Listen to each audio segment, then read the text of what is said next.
Bonjour, bonjour. Bienvenue dans le cadre de notre émission Femmes de valeur. Aujourd'hui, nous allons aborder un autre sujet qui est très important. Et comme à l'accoutumée, j'ai avec moi sur ce plateau la merveilleuse servante de Dieu, l'évangéliste Emeline Daphné. Bonjour Daphné. Bonjour, bonjour. Alors aujourd'hui, le Seigneur nous donne l'occasion de parler de quelque chose qui est très important, qui sûrement va nous enlever le sourire aux lèvres et sûrement vous aussi. Il s'agit des abus dans les familles. On veut parler des vices dans les familles et aujourd'hui on touche un aspect qui concerne les jeunes enfants, que ce soit la jeune fille, que ce soit le jeune garçon. On veut parler des attouchements sexuels ou bien des viols qui sont commis au niveau de la famille. Ce sont des crimes. Moi, je place ça dans le cadre des crimes muets parce que l'enfant n'a pas souvent la capacité de parler, il n'a pas souvent la capacité de dire à la grande personne de dénoncer ce qu'il vit. Et qu'est-ce qui se passe? C'est plus tard, lorsqu'on est grand, que l'enfant on constate que l'enfant a un handicap, a un traumatisme. Par rapport à ça, ses comportements deviennent déviants. Fait que j'aimerais qu'on aborde un peu cette question-là et que pour sensibiliser les gens, j'aimerais passer la parole à ma bien-aimée. Je te pose la question, ma soeur. Qu'est-ce que tu penses? Est-ce que tu as déjà eu à rencontrer des gens qui ont vécu ce genre de situation? Et en général, qu'est-ce que tu penses de ça, des abus, les attouchements sur des enfants? Ben, déjà, personnellement, j'ai pas eu à côtoyer personnellement des gens qui ont vécu cela, mais je sais qu'au sein de ma famille, je ne les connais pas personnellement, mais il y a eu ça parce que dans le fond, au Gabon, je précise bien, parce que je viens du Gabon, il y a la coutume qu'on appelle au Bali, la coutume au Bali où le grand-père, en général, il épouse sa petite fille. Wow. Et que on rencontre ça beaucoup au Gabon malheureusement et sincèrement, c'est déplorable. C'est déplorable de voir que un homme qui se dit père, qui se dit responsable, puisse oser, si je peux parler, de ça, toucher à son enfant, même si ce n'est pas le sien, mais quand même il est responsable. Toucher à un enfant ou une mère toucher à un enfant et détruire sa vie, c'est vraiment déplorable. Et quand tu parles de ça, je me rappelle que lorsque nous regardons sur YouTube, on voit même carrément des mariages des vieilles mamans, entre guillemets, qui épousent des jeunes enfants au nom de la coutume, au nom de l'héritage, au nom de beaucoup de rites. Et c'est vraiment déplorable parce qu'en Afrique, il n'y a pas encore de loi vraiment établie qui pénalise ce genre de délit. Et malheureusement, on constate cela. Et ça, peut-être dans les sociétés ou dans les grandes villes, c'est un peu évolué, mais dans les villages, ces choses se pratiquent encore. Les petites filles subissent des viols. J'aimerais, avant qu'on aille dans la parole de Dieu, parler à quelqu'un qui m'écoute. Soit il a été victime, soit il est plutôt celui-là qui pratique ce genre de choses. Je t'interpelle au nom de Dieu parce que tu sais, les actes que tu poses auront des répercussions non seulement sur toi, mais sur ta famille. Si demain, après-demain, tu comptes fonder une famille, sache que les actes que tu poses auront des répercussions sur toi. Et sans plus tarder, nous allons lire la parole de Dieu. Qu'est-ce que la parole de Dieu dit par rapport à cela? Parce qu'on va prendre un point de vue essentiellement chrétien basé sur la parole de Dieu. Alors, la parole de Dieu nous dit dans le livre de Lévitique chapitre 20, verset 14, il est écrit « Si un homme prend pour femme la fille et la mère, c'est un crime. On les brûlera au feu, lui et elle au pluriel, afin que ce crime n'existe pas au milieu de vous. » Je vais remonter plus haut, Lévitique chapitre 20, 12, verset 12 qui dit « Si un homme couche avec sa belle-fille, ils seront tous deux punis de mort. Ils ont fait une confusion, leur sang retombera sur eux. » Amen.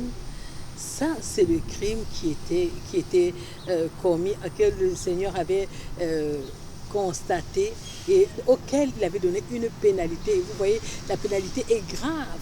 la pénalité va jusqu'à la mort, brûler les personnes, parce que c'est une abomination. Devant Dieu, c'est une abomination. Et je crois que même pour nous, hein, c'est une abomination.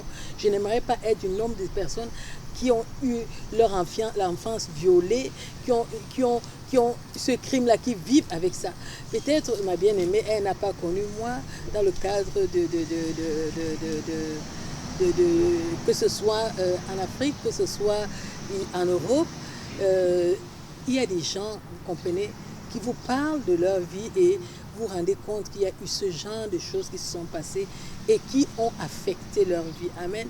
D'autres s'en ont sorti bien, mais d'autres ne s'en ont pas sorti. Et c'est important d'avoir toujours en tête qu'on détruit la vie de quelqu'un. Une autre chose peut-être qu'on néglige et que j'aimerais qu'on aborde quand même aussi, c'est qu'il y a des esprits derrière l'immoralité sexuelle. Et ces esprits-là, non seulement les gens qui commettent ce genre de trucs sont possédés, parce que quelqu'un qui a toute sa raison ne peut pas aller jusqu'à ce point-là.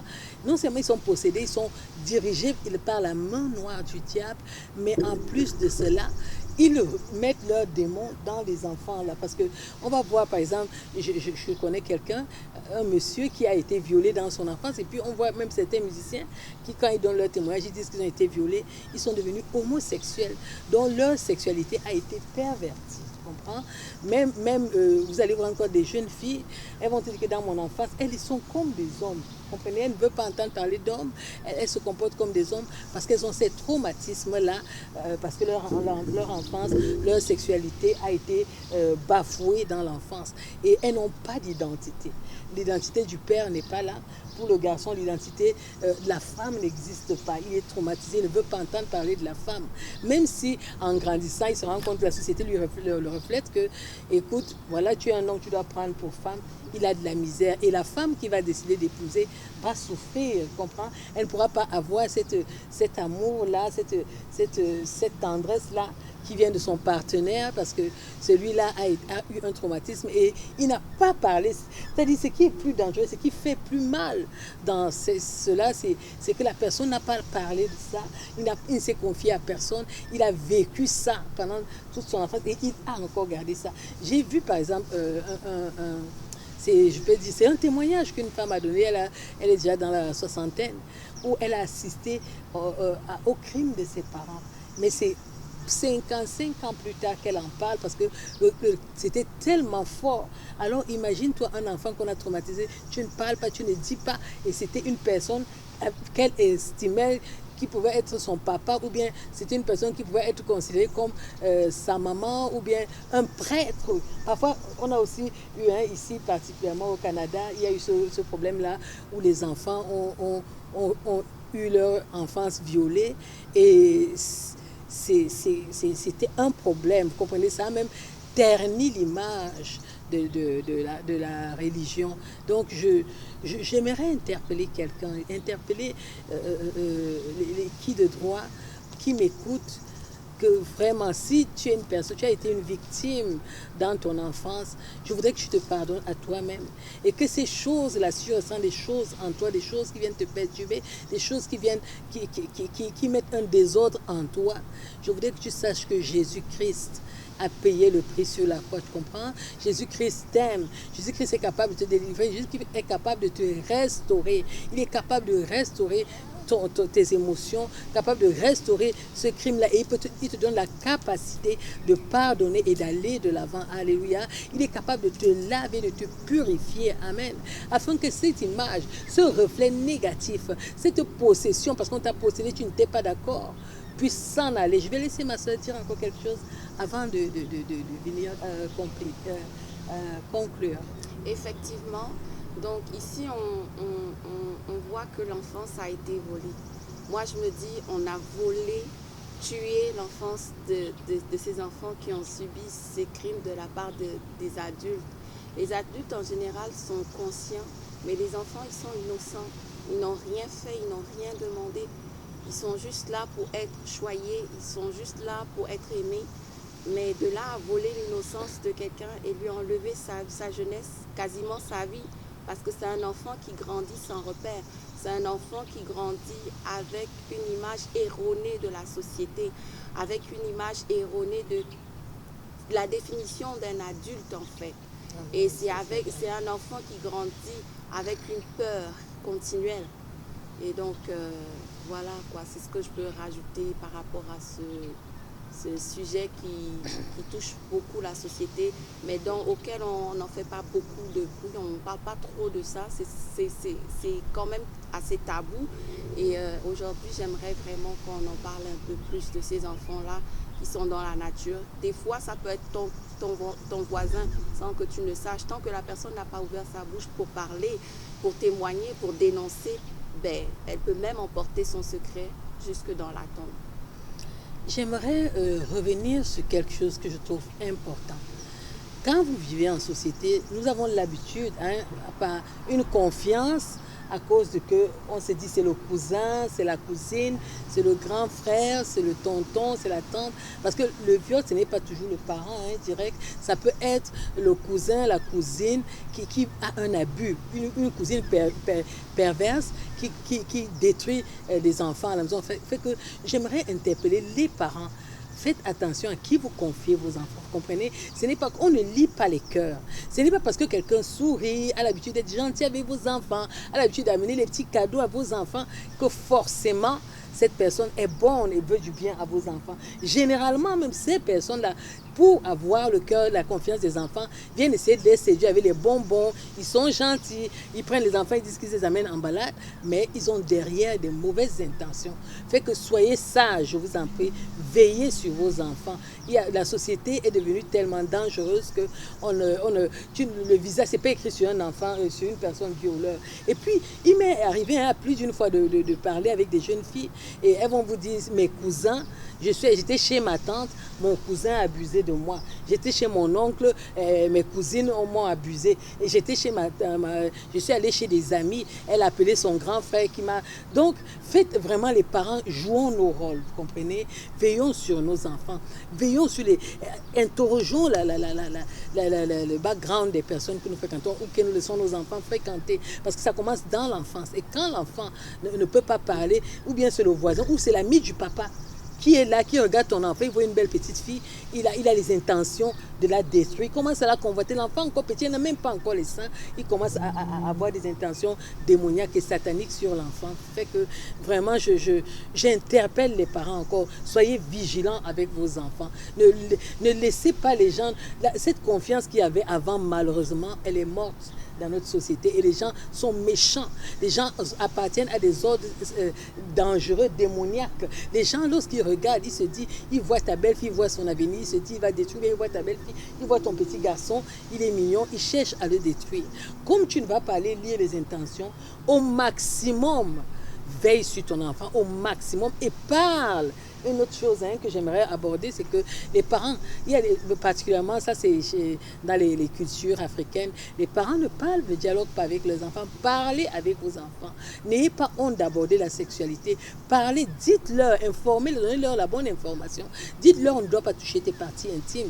Dites-leur que si quelqu'un te dit si, refuse catégoriquement et viens me dire. Parce que parfois, l'enfant, l'adulte menace. Si tu dis à maman, je vais te tuer. Si tu dis à ta mère, je vais vous tuer. Donc, l'enfant n'a pas le courage d'aller s'exprimer. Il n'a pas le courage de dévoiler. Il a peur, il dit qu'on va tuer ma maman. Ou bien il dit, je vais vous jeter dehors, toi et ta maman. Vous comprenez? Il dit, je vais te battre. Et si peut-être il a l'habitude de taper sur la maman, l'enfant, c'est sûr qu'elle n'aura pas le courage de parler ou bien il n'aura pas le courage de parler. Sincèrement, j'interpelle, c'est beaucoup plus les parents. Parce que le parent est le socle. Si le parent...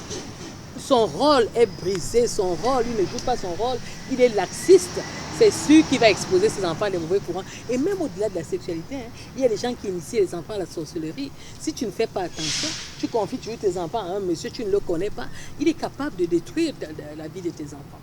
Fait que, je ne sais pas, ma soeur, si à ce propos, tu as quelque chose à ajouter encore. Oui, j'aimerais ajouter quelque chose sur le point vraiment qu'on voulait débattre, qui est l'inceste qui se passe entre un homme qui épouse une femme qui a déjà une fille, ou alors une femme qui épouse un monsieur qui a déjà des enfants avant elle. Donc c'est une recomposition familiale. Maman, s'il te plaît, éduque ton enfant, éduque ta fille et éduque ton mari de telle sorte qu'il ait conscience que tes enfants sont ses enfants. Homme, éduque ta femme de telle sorte qu'elle ait conscience que tes enfants à toi sont ses enfants aussi, pour pas que ces choses-là se produisent dans la maison, pour pas que vous viviez de telles situations. Éduquez-vous, éduquez vos enfants, parce que vous êtes les premiers responsables. Ne laissez pas quelqu'un d'autre du dehors venir enseigner vos enfants. Soyez ceux-là qui enseignent, parce que si toi tu n'enseignes pas à ton enfant, quelqu'un d'autre viendra lui donner ce que lui il sait. Et ce ne sera pas forcément l'éducation que tu aurais voulu donner à ton enfant. Donc maman, papa, s'il vous plaît, faites quelque chose, enseignez vos enfants. N'ayez pas de tabou, n'ayez pas de sujets tabous. Parlez-leur de tout, peut-être pas dans les profondeurs selon les âges, mais parlez avec vos enfants, enseignez-leur, dites-leur les choses telles qu'ils sont. On vit dans un monde qui évolue de façon rapide. Donc, ne laissez plus, la technologie fait qu'un enfant peut apprendre par les réseaux sociaux. Si vous fermez vos bouches, ben c'est quelqu'un d'autre qui viendra enseigner vos enfants. Si vous vous dites que mon enfant n'a pas le droit de savoir si, ou bien vous triez, vous sélectionnez, ben la sélection va vous rattraper. Parce que, croyez-moi, l'enfant ira chercher de lui-même. Et ce sera des dégâts dans sa vie. Et ce sera dommage. Amen. Et autre chose que j'aimerais souligner aussi, c'est que parfois quand l'enfant va dénoncer même, la maman ne croit pas, sous prétexte qu'elle veut préserver le mari, elle veut préserver le mariage. Tu préserves ton mariage au détriment de la vie de ton enfant. Tu préserves ton foyer au détriment de l'évolution de ton enfant. Donc, maman, s'il vous plaît, je pense que c'est un aspect qu'on doit toucher, parce que je crois que quand la femme est totalement dépendante de l'homme financièrement, elle se dit, oh, si je le quitte, je vais faire comment avec mes enfants? Ah, non, attention, tu peux te battre, tu peux vivre, tu comprends? Et si c'est un homme ne va pas détruire toute la vie de tes enfants et tu vas le laisser impuni sur le prétexte que, parce que tu vas aller où, il va encore te donner quoi? Tu dois premièrement couper cette dépendance financière et pouvoir éduquer ton enfant. Quand tu as éduqué ton enfant, si une chose pareille arrive, prends les mesures qu'il faut. Ne couvre pas ce genre de crime. Prends les mesures qu'il faut. Amen. Parce que il y va de la vie de ton enfant. Et donc, c'est de ça dont nous voulions vous parler aujourd'hui. Et c'est vraiment... C'est quelque chose qui fait mal, vous comprenez? C'est quelque chose qui est tabou, on n'en parle pas dans les maisons, dans les familles. Parfois, vous allez voir des enfants, ils sont avec leur papa, leur vrai papa, pas le papa second, pas la famille recomposée. Le papa commence à violer la fille qui est en bas âge et la fille fait des fugues. La maman ne comprend pas, elle ne cause pas avec son enfant, elle perd l'enfant, elle perd le contrôle sur l'enfant, alors que l'enfant vit des choses négatives à l'intérieur. Fait que je vous invite à faire attention quand vous avez des enfants, à veiller sur vos enfants, à prendre soin de vos enfants, à prier, parce que nous sommes enfants de Dieu, priez pour la protection de vos enfants, afin que de telles personnes, de tels sévices ne puissent pas avoir lieu dans leur vie, à les protéger, et même ceux-là qui ont été victimes, que ce soit dans l'enfance et qui sont grands maintenant, qui vivent avec cette plaie intérieure, je vais vous inviter à venir au Seigneur. Il est capable de guérir, il est capable de changer, il est capable d'ôter la douleur, il est capable de vous donner, même de pardonner et d'aller de l'avant. Amen. Fait que c'est ça l'encouragement que nous avions pour vous. Nous appelons, nous interpellons ici les parents, nous interpellons les enfants qui vont même nous écouter et qui sont dans des situations délicates. Nous interpellons même la société, nous interpellons toute personne, violée ou pas violée, parents victimes ou parents non victimes, à prendre soin, à veiller, à mettre les garde-fous, afin que ce genre de choses n'arrivent plus à vos enfants. Les enfants doivent être chéris, comprenez? Ils ne doivent pas être traumatisés. Les parents qui sont le reflet de la société ne doivent pas détruire leurs propres enfants, ne doivent pas manger leurs enfants en les exposant à ce genre de sévices. Nous sommes parvenus à la fin de ce moment. J'espère que vous avez pu tirer quelque chose des leçons et que cela va venir faire du bien à ceux-là qui n'ont jamais parlé, qui ont des cœurs remplis de haine, de douleur, qui pourront être libérés. Que mon Dieu vous bénisse et qu'il prenne soin de vous. Et à la prochaine émission. Au revoir, ma bien-aimée Daphné.